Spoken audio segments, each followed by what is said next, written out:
నమస్కారం, DTV news కి స్వాగతం. హెడ్లైన్ చూద్దాం.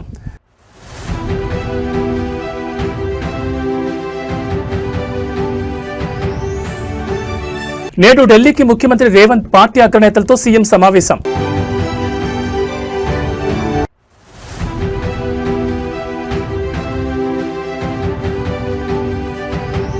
ఢిల్లీ పర్యటనలో సీఎం చంద్రబాబు ఏపీ ప్రాజెక్టులపై కేంద్ర జలశక్తి మంత్రితో కీలక భేటీ.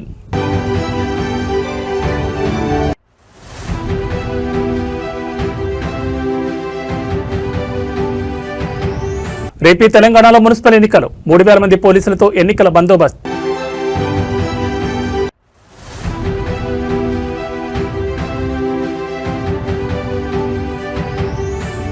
రేపటి నుంచి ఆంధ్రప్రదేశ్ అసెంబ్లీ బడ్జెట్ సమావేశాలు. ఉభయ సభలను ఉద్దేశించి గవర్నర్ అబ్దుల్ నజీర్ ప్రసంగం.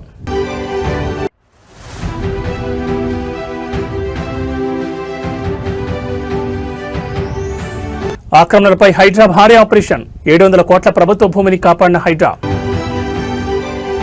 ఇక వివరాలు చూస్తే తెలంగాణ ముఖ్యమంత్రి నేడు ఢిల్లీకి బయలుదేరి వెళ్లనున్నారు. ఈ రోజు మధ్యాహ్నం రేవంత్ రెడ్డి బయలుదేరే అవకాశం ఉంది. పార్టీ అగ్రనేతలతో రేవంత్ రెడ్డి సమావేశం కానున్నారు.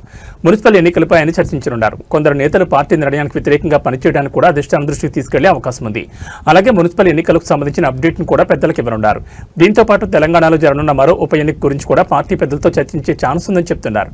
అయితే ఢిల్లీ వెళ్లే ముందు నేడు మంత్రులు నేతలతో సీఎం రేవంత్ జూమ్ మీటింగ్ నిర్వహించి మున్సిపల్ ఎన్నికల పరిస్థితిపై ఆరా తీయనున్నారు.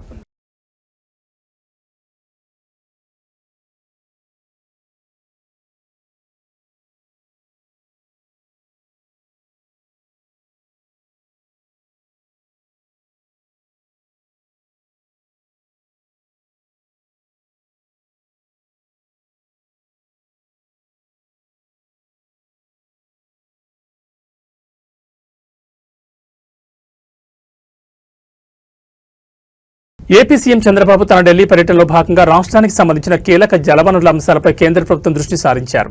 కేంద్ర జలశక్తి శాఖ మంత్రి సిఆర్ పాటిల్తో ఆయన సమావేశమై రాష్ట్రంలోని పలు సాగునీటి ప్రాజెక్టులకు అనుమతులు, ఆర్థిక సాయం అందించాలని విజ్ఞప్తి చేశారు. రాష్ట్ర ప్రయోజనాలు, రైతుల భవిష్యత్, త్రాగునీటి భద్రతకు ఈ ప్రాజెక్టులు ఎంతో ముఖ్యమని ఆయన కేంద్ర మంత్రికి సవివరంగా తెలియజేశారు. భేటీలో ప్రధానంగా రాష్ట్ర జీవనాడైన పోలవరం ప్రాజెక్టుకు సంబంధించిన పలు అంశాలను ముఖ్యమంత్రి ప్రస్తావించారు.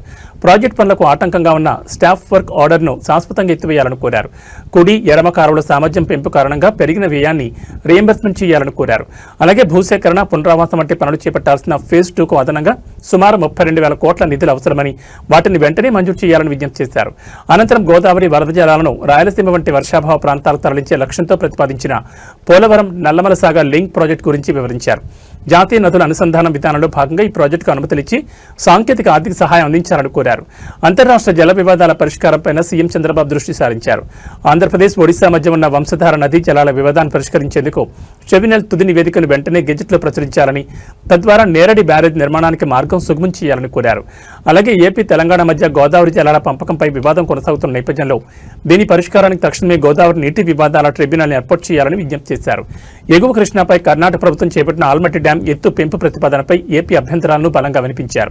డ్యాం ఎత్తు పెంచితే దిగువన ఉన్న ఏపీకి నీటి ప్రవాహంపై తీవ్ర ప్రభావం పడుతుందని ఆందోళన వ్యక్తం చేశారు. రేపు తెలంగాణలో మున్సిపల్ ఎన్నికల పోలింగ్ జరగనుంది. మొత్తం 12,993 మంది అభ్యర్థులు ఎన్నికల బరిలో ఉన్నారు. 7 మున్సిపల్ కార్పొరేషన్లలో 414 వార్డులకు రేపు ఎన్నికలు జరగనున్నాయి. 116 మున్సిపాలిటీలో 2,582 వార్డుల్లో ఎన్నిక రేపు జరగనుంది. మొత్తం 7 కార్పొరేషన్లు, 116 మున్సిపాలిటీల్లో ఎన్నికల నిర్వహణ కోసం నేడు పోలింగ్ కేంద్రాలకు బ్యాలెట్ బాక్సులు తరలించనున్నారు. రాష్ట్రంలో ఒకే విడత ఈ ఎన్నికలు నిర్వహించనున్నారు. మొత్తం 52.43 లక్షల మంది ఓటర్లు తమ ఓటు హక్కును వినియోగించుకోనున్నారు. రేపటి పోలింగ్ సంబంధించి రాష్ట్ర వ్యాప్తంగా మొత్తం 8,203 పోలింగ్ కేంద్రాలు ఏర్పాటు చేశారు. అన్ని పోలింగ్ కేంద్రాల్లో వెబ్ కాస్టింగ్ ఏర్పాటు చేయాలని రాష్ట్ర ఎన్నికల కమిషన్ అధికారులను ఆదేశించింది.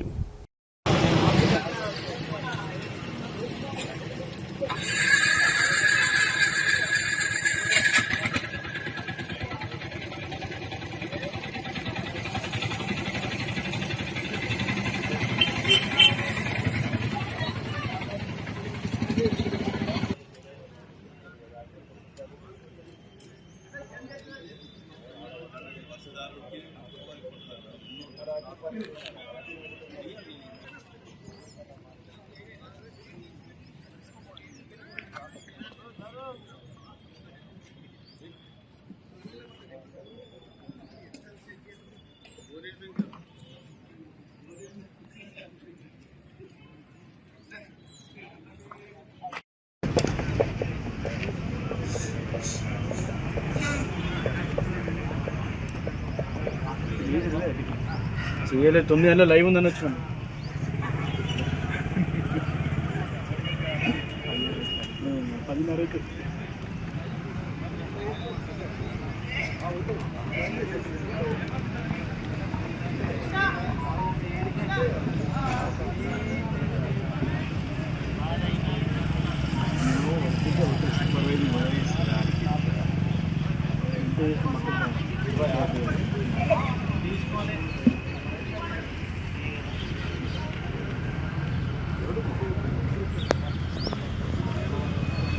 రేపటి నుంచి ఆంధ్రప్రదేశ్ అసెంబ్లీ బడ్జెట్ సమావేశాలు జరగనున్నాయి. రేపు ఉదయం 10 గంటలకు బడ్జెట్ సమావేశాలు ప్రారంభం కానున్నాయి.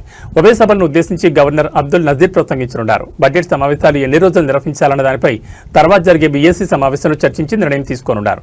ఈసారి భారీగా బడ్జెట్ను శాసనసభలో ప్రవేశపెట్టేందుకు అధికారులు ఇప్పటికే కసరత్తులు ప్రారంభించారు. ఈ సమావేశాల్లోనే వ్యవసాయ శాఖ బడ్జెట్ను కూడా సభలో ప్రవేశపెట్టనున్నారు. సభకు సంబంధించిన ఏర్పాట్లను శాసనసభ స్పీకర్ అయ్యన్న పాత్రుడు, శాసనమండలి చైర్మన్ మోషన్ రాజులు సమీక్ష జరిపారు. అసెంబ్లీ సమావేశాల సందర్భంగా భారీ పోలీస్ బందోబస్తు ఏర్పాటు చేశారు. ఎలాంటి ఆందోళనకు నిరసనలకు అనుమతి లేదని తెలిపారు.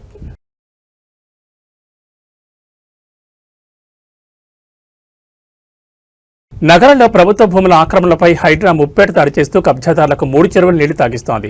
తాజాగా కొండాపూర్, మదీనాగూడ పరిధిలో కబ్జా గురైన సుమారు 700 కోట్ల విలువైన ప్రభుత్వ భూమిని అధికారులు స్వాధీనం చేసుకున్నారు. శేర్లింగంపల్లి మున్సిపల్ కార్యాలయం నుంచి మదీనాగూడ వెళ్లే మార్గంలో ఉన్న జంగమునికుంట అనే స్థానిక కుంట భూమిపై కబ్జాదారులకు కన్నుపడింది. సుమారు 4 ఎకరాల విస్తీర్ణంలో ఉన్న ఈ కుంటను అక్రమార్కులు మట్టితో పూడ్చివేసి ఏకంగా చదును. అనంతరం అదే భూమిని ఫ్లాట్లుగా విభజించి విక్రయించడానికి అన్ని ఏర్పాట్లు పూర్తి చేశారు. ఈ అక్రమ కబ్జాపై స్థానికుల నుంచి పెద్ద ఎత్తున ఫిర్యాదులు రావడంతో హైడ్రా అధికారులు రంగంలోకి దిగారు. క్షేత్రస్థాయిలో విచారణ చేపట్టిన అధికారులు అది ప్రభుత్వ కుంట భూమి అని నిర్ధారించుకున్నారు. వెంటనే ఆపరేషన్ చేపట్టి ఆక్రమణను తొలగించి కుంట చుట్టూ రక్షణగా ఫెన్సింగ్ ఏర్పాటు చేశారు. అనంతరం కబ్జాదారులపై రెవెన్యూ అధికారులు పోలీసులకు ఫిర్యాదు చేయగా క్రిమినల్ కేసులు నమోదు చేసి దర్యాప్తును వేగవంతం చేశారు.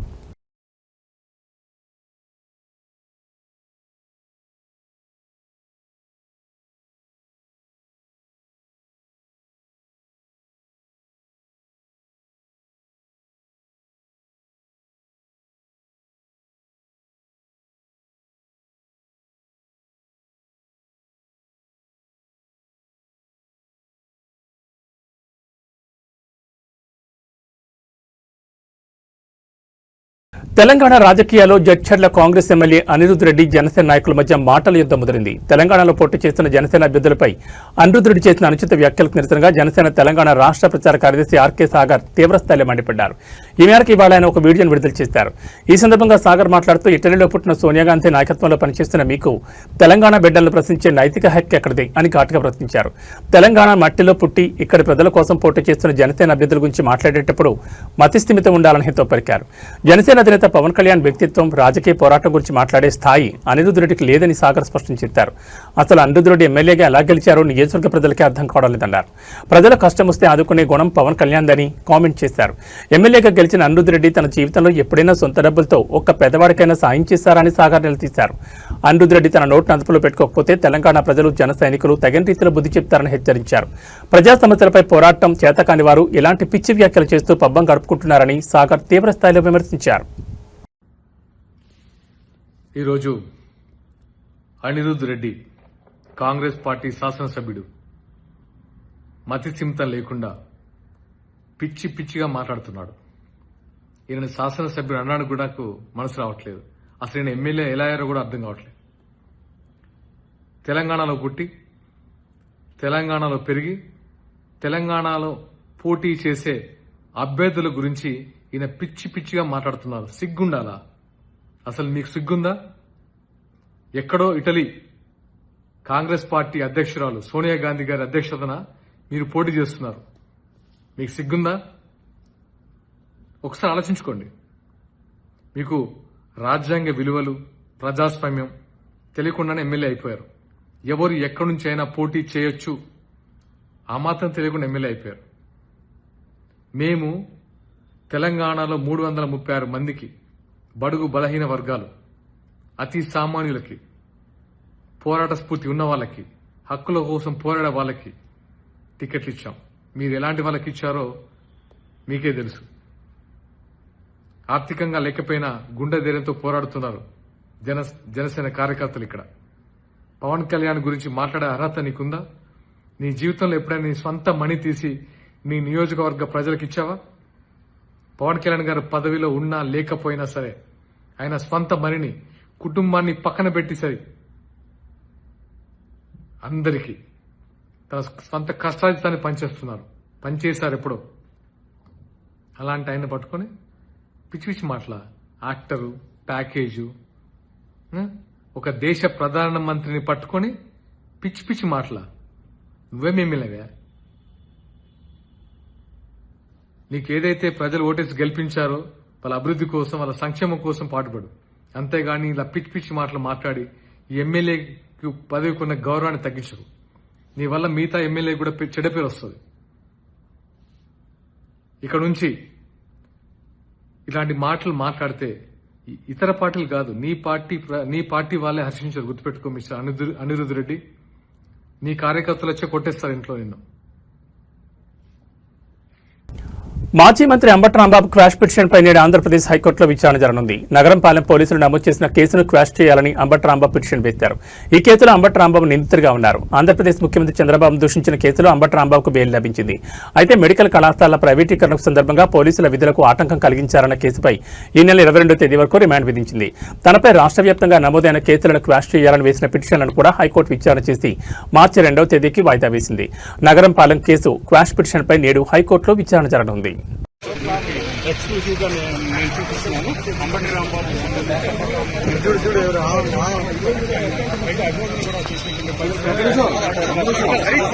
ఆయన అక్కడి నుంచి కోర్టు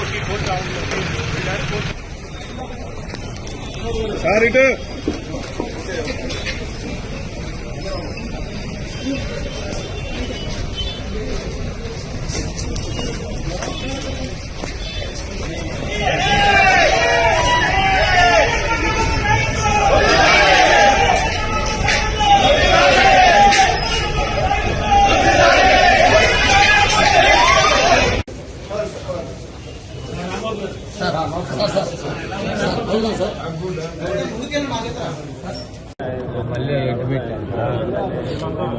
పరిస్థితి ఉండదు.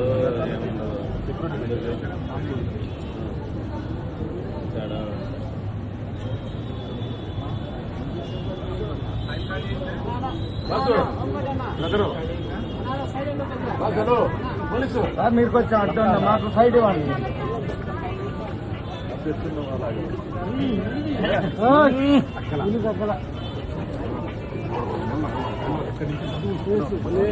పులి పులి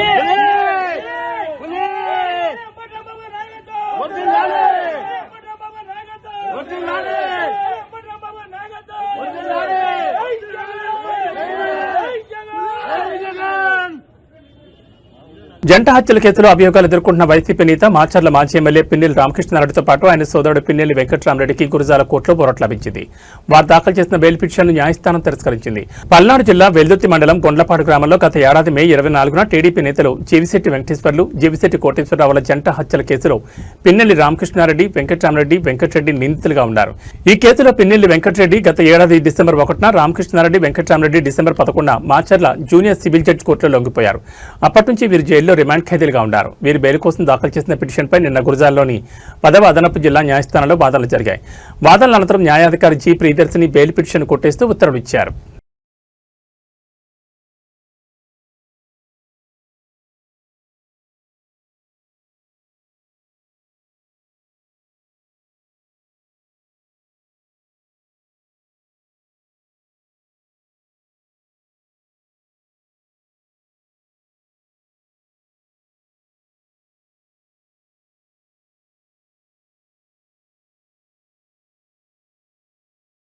ఎన్నికల ఖర్చులు ఒత్తిడి తట్టుకోలేక మున్సిపల్ ఎన్నికల్లో వార్డు కౌన్సిలర్గా పోటీ చేసిన ఓ అభ్యర్థి ఆత్మహత్య చేసుకున్న ఘటన మంగళవారం తెల్లవారుజామున నారాయణపేట జిల్లా మక్తల్లో చోటు చేసుకుంది. ఇందుకు సంబంధించి స్థానికులు తెలిపిన వివరాల ప్రకారం మక్తల్ మున్సిపాలిటీ 6వ వార్డు ఎస్టీలకు రిజర్వ్ కావడంతో ప్రధాన పార్టీలు ముగ్గురు సొంత అన్నదమ్ములనే రంగంలోకి దించాయి. ఇందులో భారతీయ జనతా పార్టీ నుండి మహాదేవ్, కాంగ్రెస్ నుంచి అతడి అన్న పోటీలో ఉండగా బీఆర్ఎస్ నుంచి పోటీ చేసిన వారి తమ్ముడు నామినేషన్ ఉపసంహరణ రోజున పోటీ నుంచి తప్పుకున్నాడు. పోటీలో ఉన్న ఇద్దరు అన్నదమ్ములు ముమ్మరంగా ప్రచారం నిర్వహించారు. అయితే నిన్నటి నుంచి డబ్బు, మద్యం పంపిణీ జరుగుతుండటంతో 6వ వార్డులను పంపిణీ చేయాలని పార్టీ శ్రేణులు కోరినట్లుగా సమాచారం. తాను ₹1,00,000 మాత్రమే ఖర్చు చేయగలను, మిగతాది తన వల్ల కాదని సోమవారం పార్టీ శ్రేణులకు ఆయన తేల్చి చెప్పినట్టుగా తెలుస్తోంది. ఈ క్రమంలో ఒత్తిడికి గురైన మహదేవప్ప మంగళవారం తెల్లవారుజామున తన ఇంట్లో ఉరివేసుకుని మృతి చెందారు. మహదేవప్ప ప్రధాన రాజకీయ పార్టీకి చెందిన అభ్యర్థి కావడంతో ఆ వార్డులో ఎన్నిక వాయిదా పడే అవకాశం ఉంది.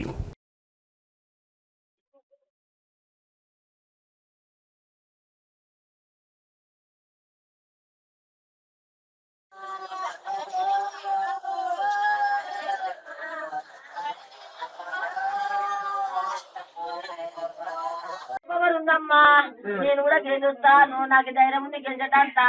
గెలుస్తాను కానీ డాడీని పెట్టారని డాడీ పేరు అన్నాడు.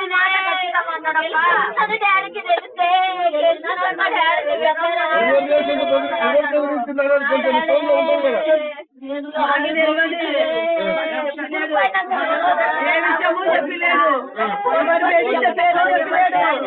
కానీ భయం అవుతుంది అన్నట్టు మా ఇల్లు అన్నాడు.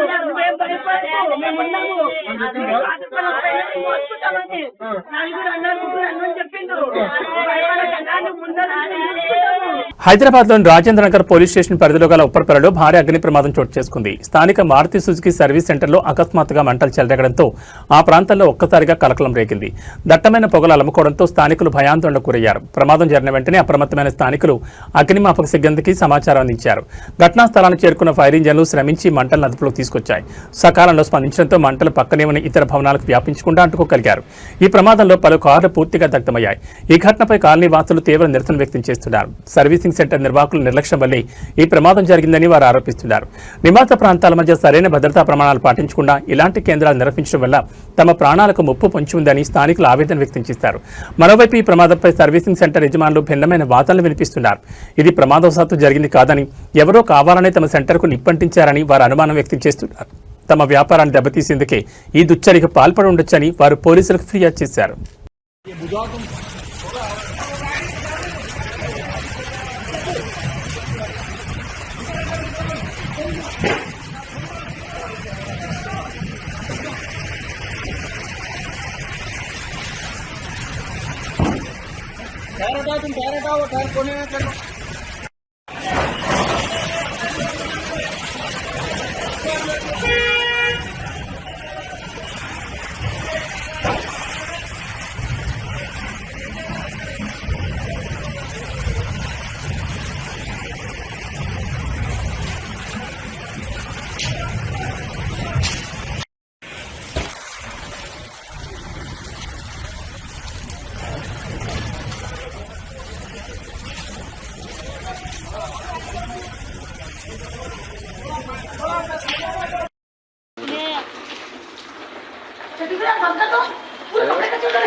రాయదుర్గం పట్టణంలోని ప్రధాన రహదారిపై ఉన్న సయ్యద్ జ్యువెలరీ షాప్లో అర్ధరాత్రి 5 దుండగులు బీభత్సం సృష్టించారు. పక్కా పథకం ప్రకారం షాపు తాళాలు పగలగొట్టి లోపలికి ప్రవేశించిన దొంగలు సుమారు 2 కిలోల వెండి ఆభరణాలను అపహరించారు. అయితే దుండగులు ఎంత ప్రయత్నించినప్పటికీ బంగారు ఆభరణాల లాకర్ తెరుచుకోకపోవడంతో పెను ప్రమాదం తప్పింది. షాప్లోని సీసీ కెమెరాలో దొంగతనానికి సంబంధించిన దృశ్యాలు రికార్డ్ అయ్యాయి. పోలీసులు కేసు నమోదు చేసుకుని నిందితుల కోసం గాలిస్తున్నారు.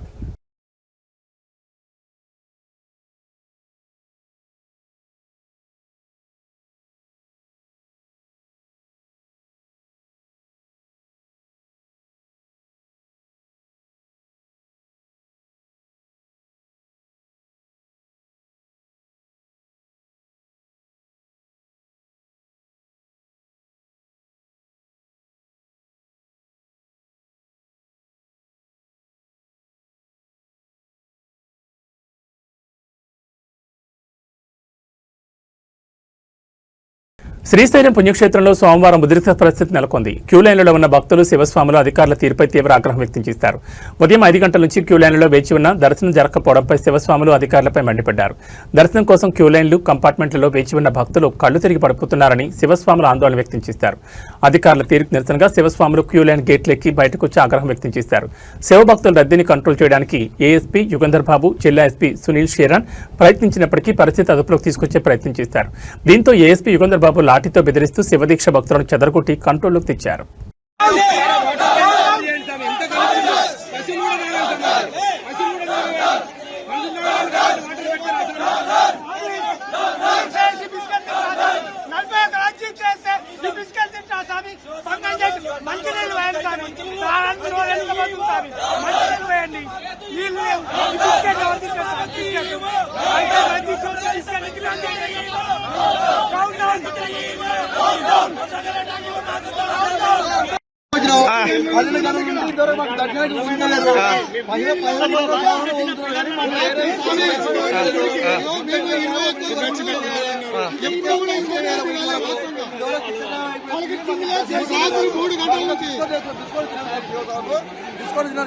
పాలు నీలో ఇస్తే తాగుతారు.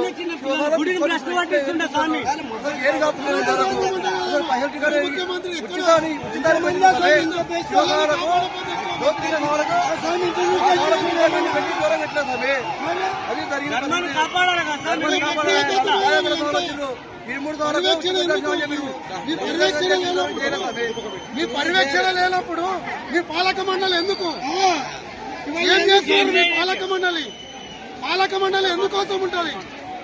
వచ్చే భక్తులకు ఎవరికి ఇబ్బంది కలగకుండా పాలక మండలి, ఆ పాలక మండలికి చేతగాలప్పుడు ప్రభుత్వ ఆధీనం తీసుకున్నాం మనం. గాజులు వేసుకొని కూర్చోమని స్వామి, ఏంది స్వామి భక్తులు ఎందుకోసం వస్తారు? ఇంత ఇబ్బంది ఎవరు చూడలేదు. ఇంత పాలక మండలికి నమస్కారం చేస్తాం. తిరుమల శ్రీవారిని ఈ రోజు ఉదయం సుప్రభాత సేవలో హీరో విశ్వక్షేణ్ దర్శించుకున్నారు. దర్శనానంతరం రంగనాయకుల మండపంలో వేద పండితుల ఆశీర్వాదం అందించగా టీటీడీ అధికారులు తీర్థప్రసాదాలు అందించారు. ఆలయం వెలుపల హీరోతో ఫోటోలు దిగడానికి అభిమానులు పోటెత్తారు.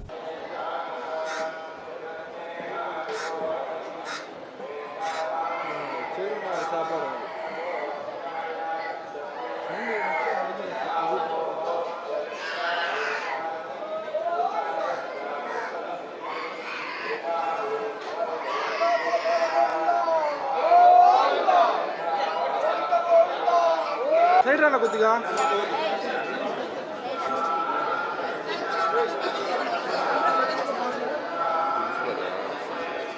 సార్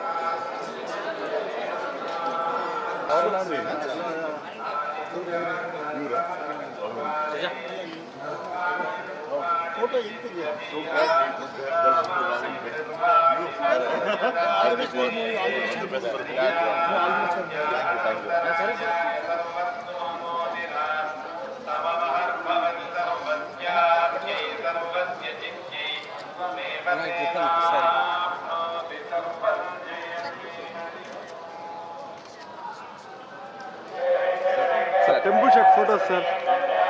సార్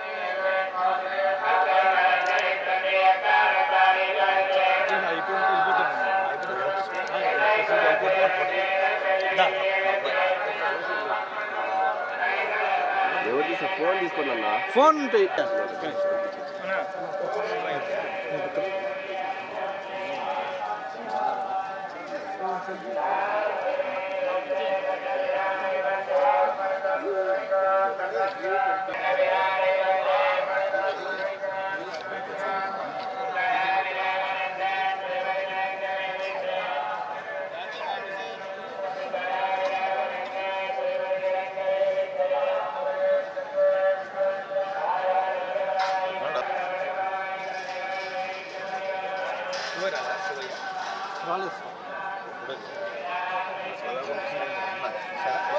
ఒక సెకండ్ తీస్తారా?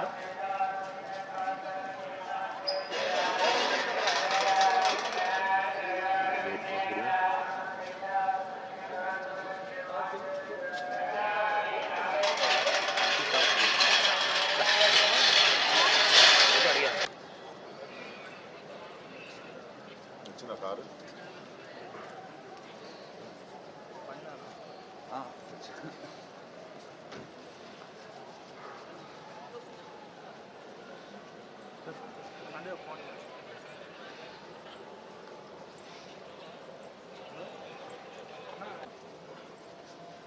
పొద్దున్న 7ంటికి దర్శనం కోసం మళ్ళీ వస్తారా?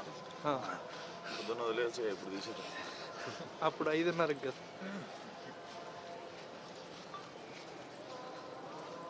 సేమ్ డ్రెస్ వేసుకొస్తా మళ్ళీ అంటే అప్పుడు మేమున్నాం, ఇంకోరు ఉంటారు. ఇంకా ఫుల్గా ఉంటుంది సార్ వాళ్ళు. పొద్దున్న మళ్ళీ దర్శనం సార్ దగ్గర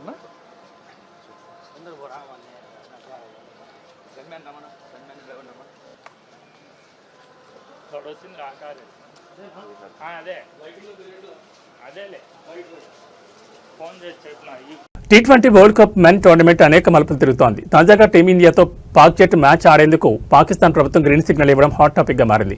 సోమవారం రాత్రి ICC, PCB, BCB, Sri Lanka cricket బోర్డుల సమావేశం అనంతరం పాకిస్తాన్ క్రికెట్ బోర్డు ఆ దేశ ప్రధానితో విడిగా చర్చలు జరిపి ఈ నిర్ణయాన్ని ప్రకటించారు. కాగా కొద్దిసేపటి క్రితమే Bangladesh cricket board, Sri Lanka cricket board భారత్తో ఈ నెల 15 జరిగే మ్యాచ్ ఆడాలని విజ్ఞప్తి చేసిన కొద్ది గంటల్లోనే ఈ ప్రకటన రావడం గమనార్హం. దీంతో 15 జరగనున్న మ్యాచ్ యథాతథంగా జరుగుతుందని ఐసీసీ పేర్కొంది. కాగా దాయాద్ దేశాల మధ్య పోరుపై ప్రపంచవ్యాప్తంగా ఉన్న క్రికెట్ ప్రేమికులు ఆసక్తిగా టీవీలకు అతుక్కుపోయి మ్యాచ్ తిలకించనున్నారు.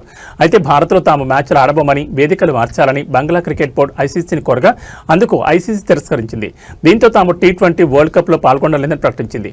అయితే తాము బంగ్లాదేశ్ కు మద్దతిస్తున్నామని, తాము కూడా భారత్ తో జరిగే మ్యాచ్లు ఆడబోమని పాక్ క్రికెట్ బోర్డు పేర్కొంది. అందుకు అనుగుణంగానే ఇటీవల భారత్ పాక్ మ్యాచ్ ను పాక్ బాయ్కాట్ చేసింది.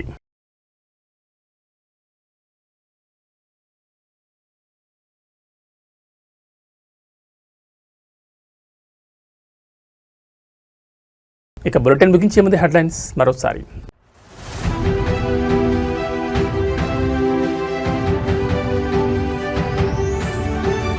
నేడు ఢిల్లీకి ముఖ్యమంత్రి రేవంత్ పార్టీ అగ్రనేతలతో సీఎం సమావేశం.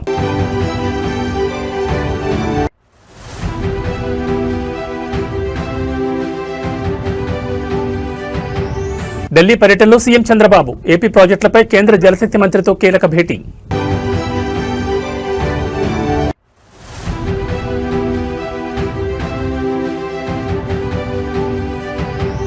రేపీ తెలంగాణలో మున్సిపల్ ఎన్నికలు, 3000 మంది పోలీసులతో ఎన్నికల బందోబస్తు.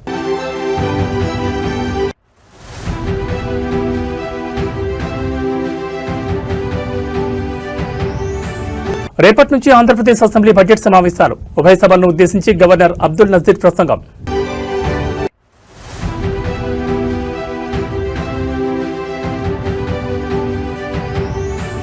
ఆక్రమణలపై హైడ్రా భారీ ఆపరేషన్, 700 కోట్ల ప్రభుత్వ భూమిని కాపాడిన హైడ్రా.